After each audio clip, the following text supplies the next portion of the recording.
के साथ सभी एसोसिएशन पदाधिकारी, सभी संस्थाओं, सभी जनता का बहुत बहुत धन्यवाद देता हूं, अभिवादन करता हूं।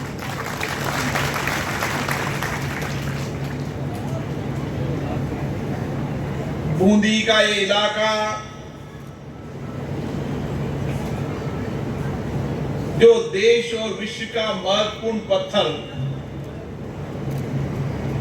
सैंडस्टोन का इलाका है। सैंडस्टोन पत्थर देश और दुनिया का वो पत्थर है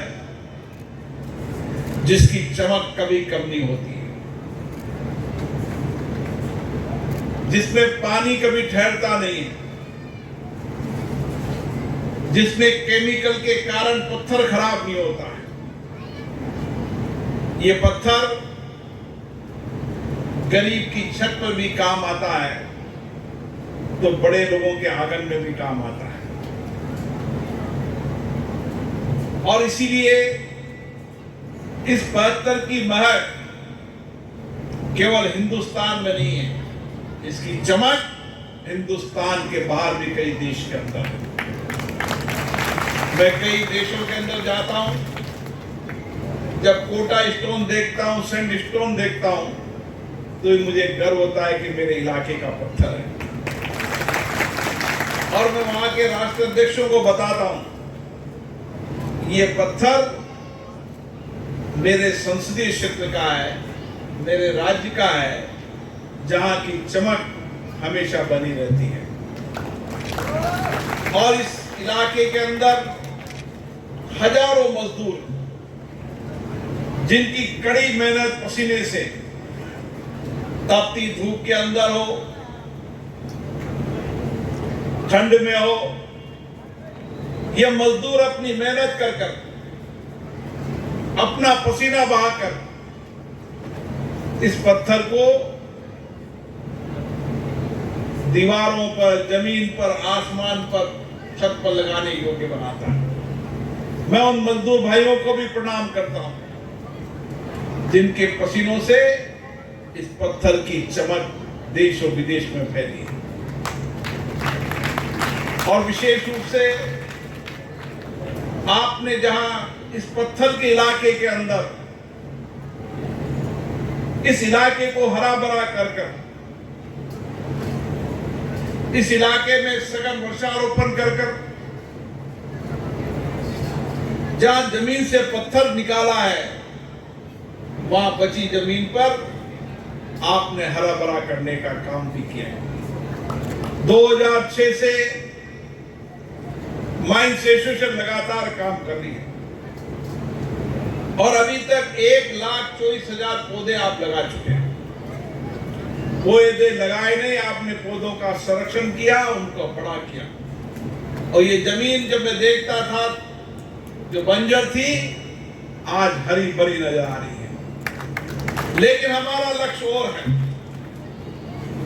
हम देश और दुनिया को बताना चाहते हैं कि लोग यहां पर आए, देखें कि एक तरफ पत्थर का इलाका, एक तरफ सघन जंगल का इलाका है,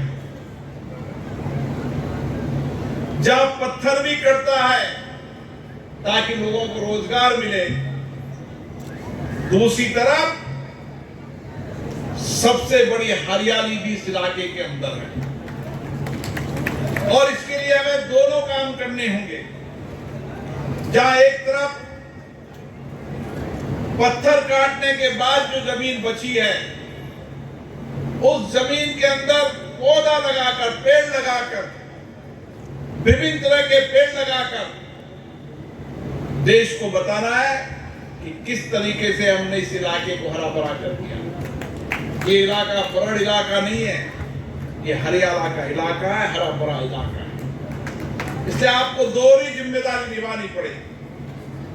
तीसरी बड़ी जिम्मेदारी आपको ये भी निभानी पड़ेगी कि जो जमीन है, जो गड्ढे खुद गए हैं, उस पर किस तरीके से पानी का स्टोरेज कर सकते। कोई समय था, हम तो प्राचीनतम संस्कृति परंपराओं को मानने वाले देश हैं, हम तो पेड़ की भी पूजा करते हैं, जमीन को भारत मां मानते हैं। हमने हमेशा प्रकृति के साथ जिया है और प्रकृति के संरक्षण में हमेशा हमारा योगदान रहा है, क्योंकि पेड़ों को हम भगवान मानते हैं।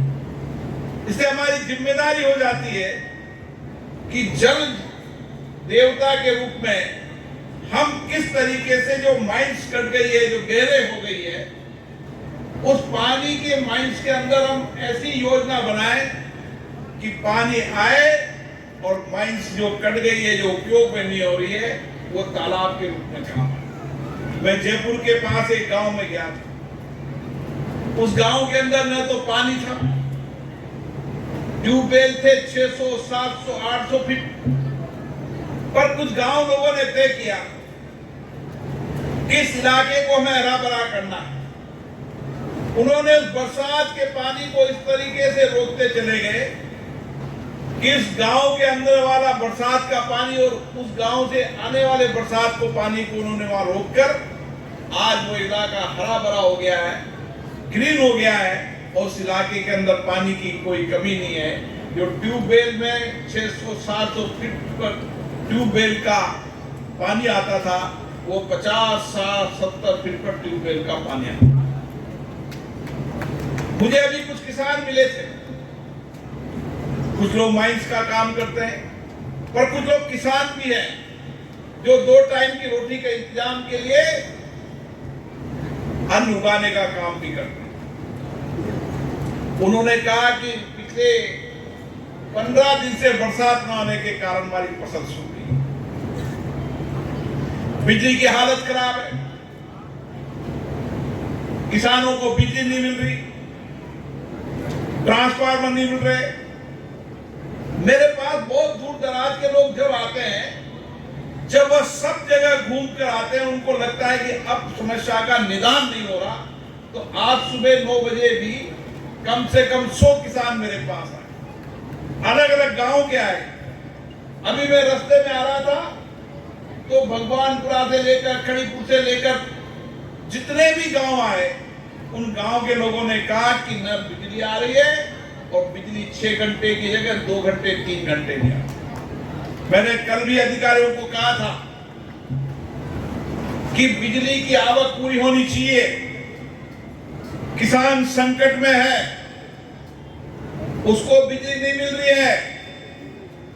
6 घंटे की बात करने के बाद भी उसको 3 घंटे, 3.5 घंटे भी बिजली मिल रही, और जो ट्रांसफार्मर जल गया है वो तो 15 दिन, महीने भर तक भी ट्रांसफार्मर नहीं मिला। आपकी बात मेरे तक पहुंची है। मैंने अधिकारियों को स्पष्ट रूप से कहा है कि 3 दिन में सारी व्यवस्थाओं को ठीक कर दे, और फिर मैंने विधायक महोदय को कहा है, अपनी बात को लेकर उच्चतम अधिकारियों तक पहुंचो, आवश्यकता हो तो जन आंदोलन करो, जनता के साथ लेकर आंदोलन करो। मैं आपकी पीड़ा को समझता हूं, आपके हर दर्द को समझता हूं। मैं आपका जनप्रतिनिधि हूं, इस नाते मेरी जिम्मेदारी बनती है कि आपकी हर पीड़ा, आपकी आवाज, आपकी आपदा और संकट को समझो और उस संकट के समाधान के लिए प्रयास करो। मुझे अभी कुछ लोग मिले जिन्होंने कहा केडीएल के अंदर गांव ले लिए। मैंने पहले कहा था कि कोई भी एरिया के विस्तार करने के पहले, किसी भी केडीएल के विस्तार करने के पहले गांव की सहमति लेना आवश्यक है। बिना गांव की सहमति के एक तरफा आदेश निकालना न तो न्यायपूर्ण है, न हमारी लोकतांत्रिक व्यवस्था के अंदर उचित है। हमारा लोकतंत्र और जनमत इस बात पर टिका हुआ कि हम लोगों से चर्चा करते हैं, संवाद करते हैं, और चर्चा संवाद के बाद जो सहमति बनती है उस सहमति के आधार पर काम करते हैं। लोकतंत्र में एक तरफा आदेश और एक तरफा निर्णय नहीं चलते। लोकतंत्र और लोकशाही ये होती है जो जनता की बात सुने, जनता की आवाज सुने और जनता की भावनाओं के अनुसार काम करे। मैंने आपकी भावनाओं को उचित स्थान पर पहुंचाया, आप इसकी चिंता न करें। लेकिन मैं दो बात आपसे और करना चाहता हूं। दो बात मेरी, एक तो सबसे पहले मेरी बात यह है कि हम इस इलाके को हरा भरा करें। इस इलाके के अंदर जितना पानी निकल रहा है उस पानी के संरक्षण को काम करें, ताकि यहाँ का अंडरग्राउंड वाटर भी ठीक हो, और आवश्यकता होने पर बड़ी खान हो तो उस खान के अंदर आने वाले समय में वहां पर मोटर लगाकर किस तरीके से इलाके के अंदर पानी को सिंचित किया जा सकता है उसकी कार्य योजना बनाए। और सबसे बड़ा है कि लोगों को शिक्षा और स्वास्थ्य ठीक मिले। या जितने भी स्कूल हैं, आने वाले समय के अंदर उन सारे विद्यालयों को अंदर जितने कमरों की आवश्यकता होगी, पिछले 3 साल के अंदर कार्य योजना बनाकर उनको पूरा करने का काम, इस काम को शुरू कर दिया है। लेकिन शनै शनै काम लगता है।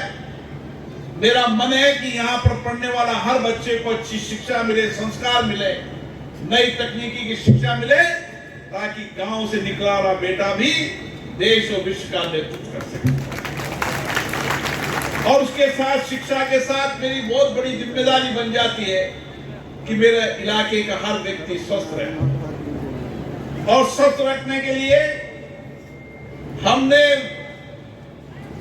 व्हील पर हॉस्पिटल चलाया है, जो हर गांव में जाता है।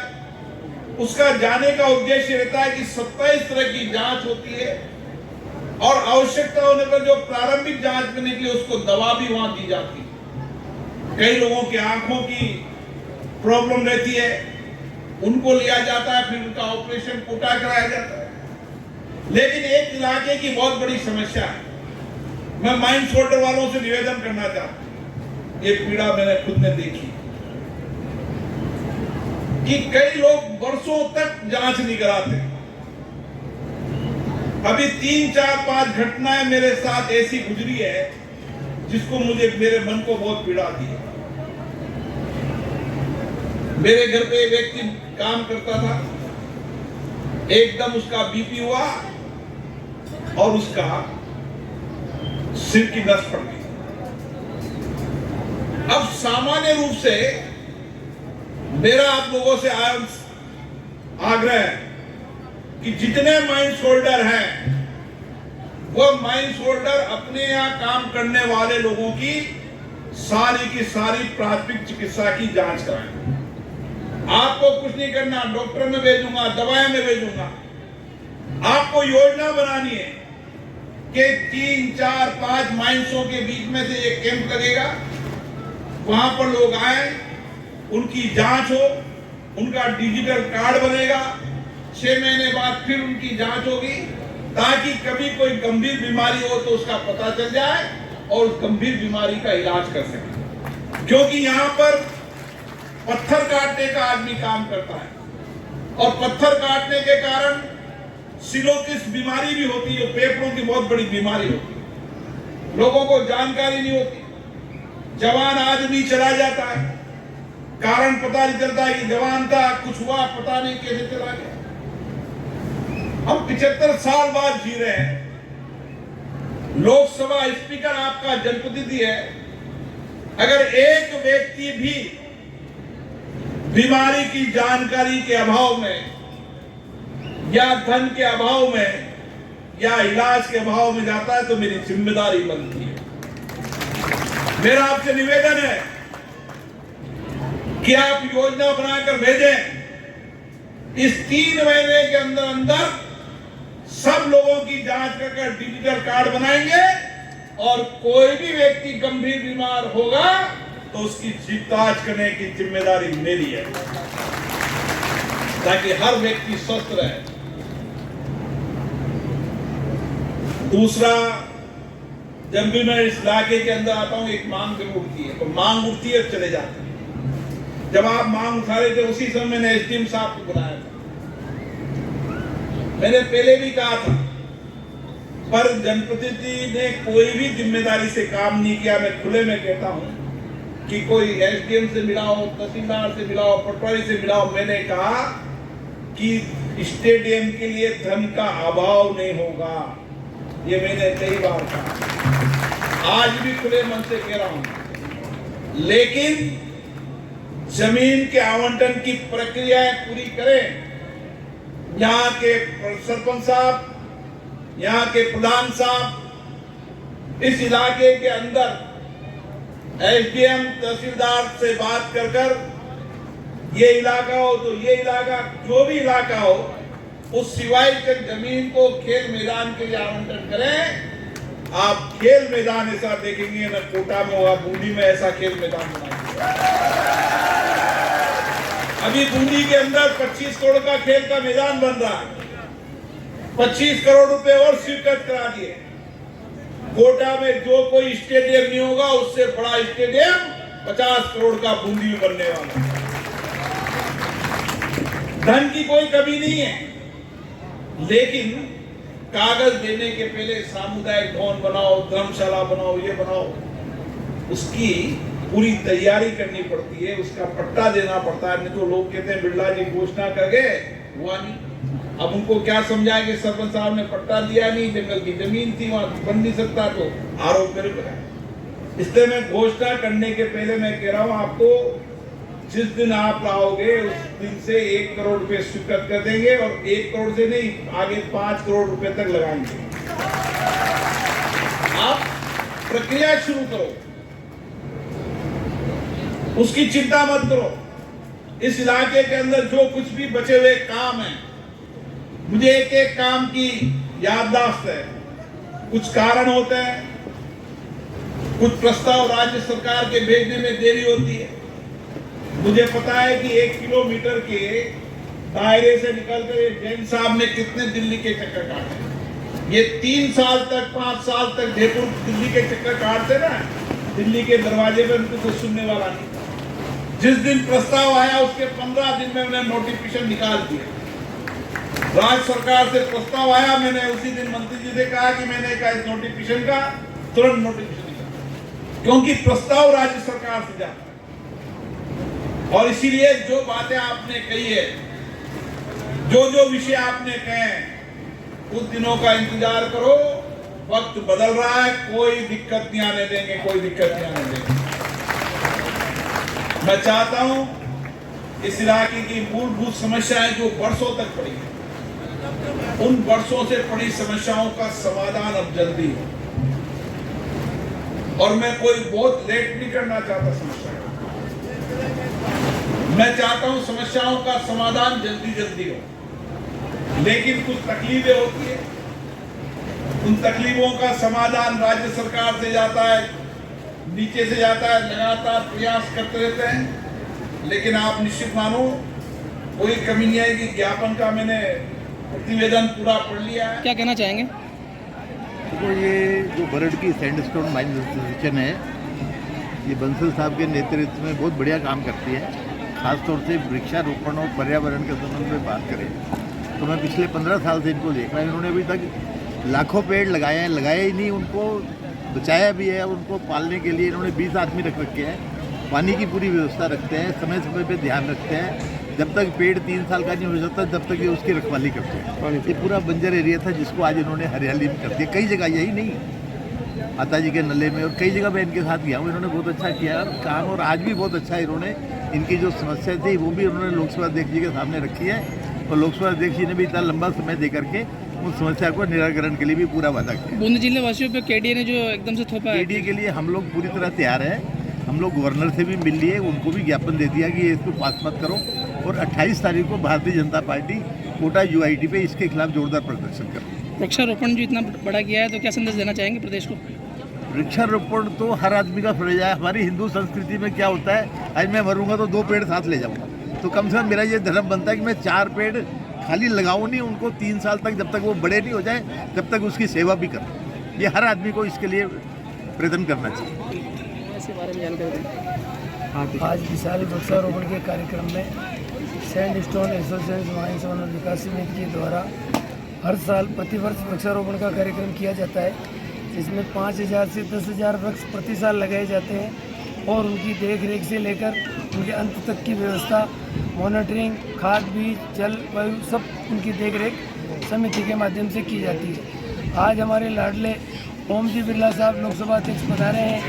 उनके सानिध्य में ये कार्यक्रम विशाल स्तर पे हुआ है और यहाँ का जनसमूह भी खूब पधारे हैं और उन्हीं के सानिध्य में संपूर्ण लोगों ने वृक्षारोपण कर सबको धन्यवाद पारित किया है। और ये कार्यक्रम एसोसिएशन के माध्यम से चलता है और आगे भी निरंतर चलता रहेगा। और सभी भाइयों से निवेदन है कि इस पर्यावरण के कार्य में सभी सहयोग करें और शुद्ध वातावरण बनाए रखने में आपसी मदद करें। कितने पौधों का लक्ष्य है? वृक्षारोपण 10,000 वृक्ष सालाना लगाने का हमारा लक्ष्य है। अब तक हम 16 वर्ष में 1.5 लाख वृक्षारोपण कर पाए हैं, क्योंकि शुरू के 2-3 सालों में हमारा जो मुहिम शुरू हुआ था उस वक्त कम लगे हैं और आगे निरंतर 10,000 वृक्ष लगाएंगे और इनकी देखरेख पूरी करते रहेंगे। सैंडस्टोन समिति इतना बड़ा प्रोग्राम करती है वृक्षारोपण का और इतने सालों से लाखों पौधे लगा चुकी है, तो पूरे प्रदेश को क्या संदेश देंगे चैनल के माध्यम से? पूरे संदेश को ये संदेश देंगे कि सैंडस्टोन एसोसिएशन जो यहाँ खनन का कार्य करती है, वो खनन करने के बाद पर्यावरण को शुद्धिकरण का कार्य भी करती है। और सभी लोगों को ये संदेश देना चाहेंगे कि आप सब भी इस पर्यावरण में सहयोगी बने और अपने अपने क्षेत्र में वृक्षारोपण कर और उस क्लाइमेट को शुद्धता की ओर ले जाए। ये बूंदी का माइंस का बहुत बड़ा इलाका है। इस इलाके के अंदर सैंडस्टोन के रूप में केवल भारत ही नहीं, भारत के बाहर कई देशों के अंदर इस पत्थर को लगाया जाता है। ये पत्थर एक ऐसा पत्थर है, न सर्दी में खराब होता है, न बरसात में ख़त्म होता है, न इस पर कोई पानी ठहरता है और न इसकी चमक होती है। ये पत्थर एक तरफ जब गरीब के छप्पर के लिए भी काम आता है, नीचे फर्श लगाने के लिए काम आता है, वहीं विदेशों के अंदर भी ये पत्थर पानी को नहीं ठहरना, केमिकल से खराब नहीं होना, इस पत्थर की एक विशेष विशेषता है। इस पत्थर के इलाके के अंदर विशेष रूप से जो माइंस एसोसिएशन है, इन एसोसिएशन ने एक संकल्प लिया कि मैं पत्थर में से पेड़ लगाकर हरा करना है। जब हम खान काटते हैं तो ज़मीन का दोहन करते हैं, तो हमारी जिम्मेदारी ये भी है कि हम इलाके को हरा भरा रखें। और मैं आज माइंस एसोसिएशन को धन्यवाद देता हूँ, जिन्होंने 1,50,000 से ज़्यादा पौधे लगाए हैं। केवल पौधे लगाए नहीं, 10 साल से लगातार इन पौधों को संरक्षण करना, संभालना और लगातार इनकी मॉनिटरिंग करना। जितने पौधे लगाए थे वह इस 15 साल के अंदर उन सारे पौधों का बड़ा होते आप देख सकते हो। ऐसे कई सारे क्लोजर हैं। मैंने माइंस होल्डरों से आग्रह किया है कि हम जब पत्थर काटते हैं तो ज़मीन खाली होती है, तो जितनी ज़मीन हम माइंस के लिए उपयोग करते हैं उससे 4 गुना ज़मीन पर पेड़ लगाकर हरा भरा करें, पर्यावरण को संरक्षण करें। यह हमारी सबकी जिम्मेदारी है। मुझे आशा है आने वाले समय के अंदर ये इलाका पत्थर माइंस के रूप में तो जाना जाएगा, लेकिन हरियाली के रूप में, हरे भरे वन के रूप में भी इसको जाना जाएगा। इसके साथ यहाँ पशुपालन करना, गौशाला चलाना, ऐसे कई सारे सामाजिक दायित्व निभा रहे हैं। आने वाले समय के अंदर आओ गांव चले अभियान के तहत, हर घर स्वास्थ्य अभियान के तहत कोटा बूंदी संसदीय क्षेत्र के इस इलाके के अंदर विशेष रूप से जहाँ मजदूर काम करता है, मजदूर का बेटा काम करता है और पत्थर के कारण कई बीमारियां हो जाती है, एक एक व्यक्ति की, जो पत्थर में काम करने वाला व्यक्ति है उसकी एक एक जांच होगी, साल में 2 बार जांच होगी। और कोई भी व्यक्ति गंभीर बीमारी से पाया गया तो उसका कोटा में, जयपुर में, दिल्ली में भी जहां भी उसका इलाज हो सकता है वहाँ इलाज करेगा, ताकि हम गरीब व्यक्ति को भी स्वस्थ रख सकें। और ये एक सामूहिकता की जिम्मेदारी है। मैंने माइंस होल्डरों से कहा है कि वो अपने अपने इलाके के अंदर उन जितने भी मजदूर काम करने वाले उनकी लिस्ट को बनाए, वहाँ पर मेडिकल टीम आएगी, वहाँ जांच करेगी, उनका रिपोर्टिंग कार्ड रहेगा और साल में 2 बार उनकी जांच होगी, ताकि मेडिकली वह उसको कोई बीमारी नहीं लगी है, क्योंकि सिलोसिस की बीमारियां कई बीमारियां पत्थर के कारण होती है, जिसके कारण लोगों की ज़िंदगियां चली जाती है। हम चाहते हैं कि इस बीमारी के कारण किसी की ज़िंदगी नहीं जाए, ये हमारी जिम्मेदारी है और इस जिम्मेदारी को हम निभाएंगे।